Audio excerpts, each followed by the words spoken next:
Berjumpa lagi Sobat Ompen dimanapun berada.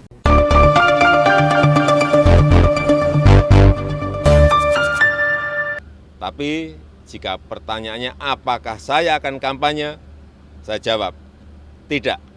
Saya tidak akan berkampanye. Presiden Joko Widodo akhirnya menyatakan tidak akan berkampanye. Usai banyak kampus dan tokoh menyoroti rencana kepala negara itu, rupanya dia mikir juga. Rakyatnya masih waras, masih mikir baik dan siap melawan kesewenang-wenangan. Kampanye kepala negara itu nggak hanya bicara di panggung loh, di acara kampanye akbar gitu. Kami mengerti cara kampanye ngawurnya dengan memanfaatkan kekuasaannya, mengubah konstitusi melalui MK, menyodorkan putranya, menyodorkan putranya nih untuk menjadi cawapres, menempatkan si bungsu ketua partai, menyalurkan bantuan beras tanpa melalui menteri yang berwenang, menempatkan orang kepercayaannya jadi pejabat kepala daerah. Nih yang jelas legitimasi Prabowo Gibran makin merosot. Dan ini semua ulah kepala negara. Mau tahu apa saja bentuk kampanye Pak Jokowi sebulan terakhir ini? Bentuknya nih, ya macam-macam. Kunjungan nguplek 10 hari di Jawa Tengah. Itu jelas kampanye. Targetnya ngembosi suara Pak Ganjar sama Prof Mahfud. Ketemu dan makan siang ketua partai pendukung Prabowo Gibran, ada Pak Erlangga, ada Pak Zulhas, Pak Prabowo sendiri, sampai AHY saja diajak makan loh. Memangnya habis diajak makan mereka nggak kritik Jokowi? Gimana sekarang? Kan Pak BY kemarin menyatakan 5 tahun terakhir rakyat hidup susah. Itu menjadikan Pak Jokowi harus menghentikan segala manuver yang hanya mementingkan kelompoknya sendiri nih. Ngapain nekan-nekan perguruan tinggi untuk bikin video atau pernyataan memuji keberhasilan pemerintah. Sudah digaji, sudah dikasih fasilitas, luar biasa lagi fasilitasnya. Ya kalau kerja baik emang sudah tugasnya. Yang terbaru, giliran bansos beras 10 kg nih dihentikan sementara. Ya, gitu mestinya sejak awal tahun. Atau bila tetap disalurkan, beri kepercayaan ke Mensos. Kenapa? Takut dipolitisasi. Masa kelas Bu Risma memanfaatkan program buat keuntungan PDIP? Tidak akan. Kritikan bertubi-tubi loh soal bansos. Karena pembagiannya dipolitisasi atau dimanfaatkan untuk kepentingan Pilpres. Bahkan ada menteri yang ikut bagi-bagi bansos. Tentu saja untuk mengerek suara bagi partainya. Dan baru bansos yang berhenti nih. Masih ada program lain yang jalan. Suara rakyat ya didengar tapi kecil. Kenapa saya bilang kecil? Karena bansos yang dihentikan sementara, catat ya, ini sifatnya sementara. Hanya bansos berupa bantuan pangan beras saja. Berarti bansos lainnya masih tetap jalan dong kalau gitu. Ya toh? Tahu kan? Akhir-akhir ini Presiden Jokowi loh rajin belusuan turun ke daerah-daerah demi membagikan dan memantau bansos secara langsung. Katanya sih untuk memastikan bansos ini tepat sasaran atau tidak dan mencukupi atau tidak. Beneran bukan demi kampanye. Aduh, beneran enggak nih sambil memetakan. Apa enggak lihat rakyat ngerti ke segala polahmu itu? Ya, terang saja ulahnya tuh, membuat banjir kritikan dalam momentum pemilu. Kebetulan anak sulungnya ikut menjadi peserta Pilpres. Bapaknya ini loh bagi-bagi bansos. Dengan dalih sudah dijadwalkan sejak lama dan anggaran bansos sudah disepakati DPR. Alah Pak. Lah mosok mau membodohi masyarakat terus? Banyak yang tahu. Kalau biasanya pembagian bansos itu tidak di awal tahun anggaran. Dan selama ini prakteknya begitu. Lah ini loh. Ini saat mau hari coblosan, tiba-tiba bansos turun, ngocor, bertubi-tubi. Seperti kalau orang Jawa bilang loh, disengkake. Nah, dilakukan tiba-tiba. Nah, untuk apa tujuannya coba? Kalau nggak untuk kepentingan politisi. Apalagi ada kejadian waktu pembagian bansos, ada spanduk Capres Cawapres nomor urut 2 Prabowo Gibran. Di area pembagian bansos, semacam jadi background, itu bukannya jadi kampanye. Coba gambarnya Pak Ganjar sama Prof Mahfud, pasti langsung dicopot itu, hilang, nggak terpasang pokoknya.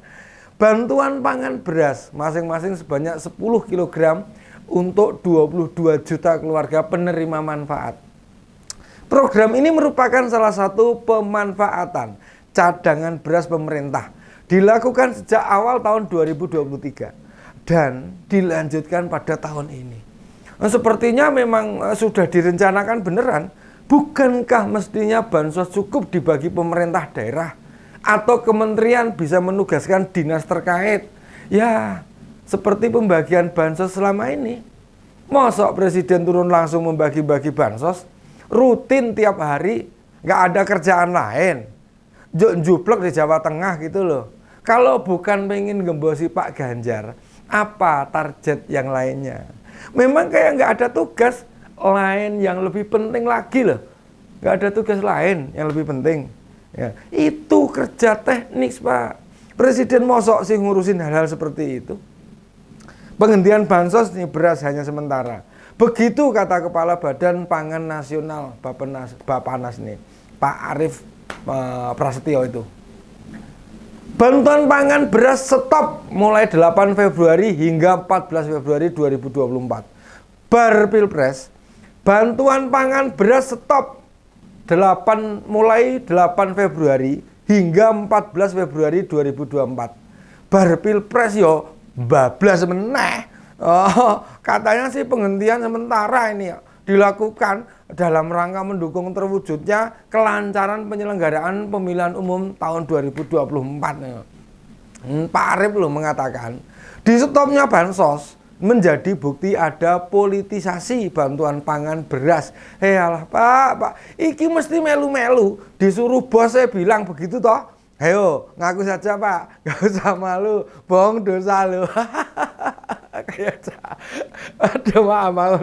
Soal politisasi bansos itu nggak usah dipungkiri loh, nggak usah dipungkiri, nggak usah mengelak, bukan politisasi. Lawang bukti-bukti pendukung, peristiwa pendukungnya banyak kok Pak.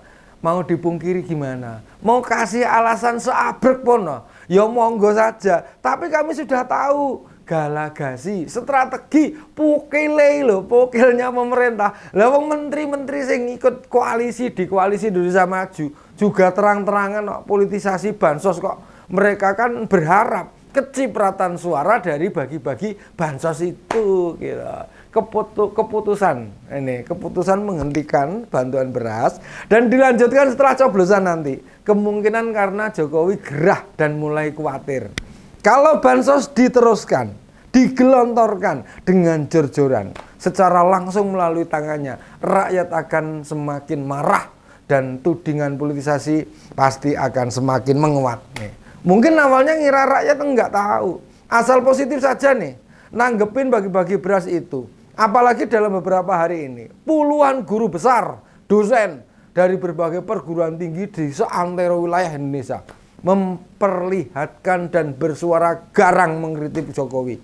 Mereka bersuara menuntut Jokowi agar tidak terlalu jauh melenceng dari tatanan bernegara, agar bersikap netral dan menjaga pemilu sebagai tatanan demokrasi yang jujur, adil, sehingga Pilpres bisa berlangsung dengan damai. Nih, suara keras para sivitas akademi ini ibarat bola salju. Semakin hari semakin membesar, dan kalau sampai istana tidak merespon, tentu saja akan berbahaya bagi posisi Jokowi sendiri. Apalagi ditambah ngawurnya Bahlil, menuduh kritikan para sivitas akademi itu sudah diskenario, diatur, disetting demi kepentingan politik. Ya ora. Tentu saja nih apa yang disampaikan Bahlil tak ubahnya merendahkan niat baik, kepedulian, empati para akademisi untuk menyuarakan aspirasi demi menghentikan tatanan demokrasi yang diobrak-abrik Jokowi. Para akademisi memikirkan masa depan bangsa Indonesia. Mereka sangat peduli dan tidak ingin bangsa ini hancur lebih parah lagi. Nah, Pak Jokowi menyadari kerentanan posisinya. Jika terus bertahan dengan egonya, ikut terjun langsung membagi-bagi bansos. Meskipun dalihnya itu kunjungan kerja. Apalagi jika bagi-bagi bansos itu tetap jalan. Pada masa tenang tanggal 11 sampai dengan 13 Februari. 3 hari menjelang hari pemungutan suara. Tentu saja kecaman akan semakin besar. Perhitungan Pak Jokowi ini. Dengan dihentikannya bantuan pangan sementara ini. Akan menetralisir keadaan. Menenteramkan rakyat dan tidak akan ada yang bersuara sumbang lagi kepadanya. Jadi hanya untuk meredam suara rakyat biar dampak negatifnya makin besar. Nek bertambah besar, kesempatan anaknya jadi wakil presiden otomatis pupus. Nah, tetapi Pak Jokowi keliru. Saya yakin dengan dihentikannya bantuan pangan beras ini tidak akan menyurutkan kritikan dan suara keras rakyat. Karena catatan buruk Jokowi mengacak-acak demokrasi tidak hanya urusan bansos itu saja. Nah, mengotak-atik konstitusi demi pencawapresan Gibran Rakabuming Raka. Berefek kepada sanksi hakim MK. Sanksi kepada KPU. Makin memperlihatkan secara aturan negara. Prabowo Gibran jelas cacat konstitusi. Lah, apa kita mau?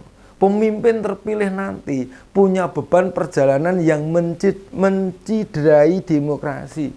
Jadi pilpres nanti siapa yang terpilih? Benar-benar akan menggambarkan rakyat kita, rakyat yang cerdas atau bodoh. Rakyat yang mudah ditipu, mudah dikelabui, atau mudah terlena dengan kekuasaannya. Demikian Om Ben kali ini. Salam seger waras, tetap semangat dan jaga persatuan dan kesatuan. Sampai jumpa.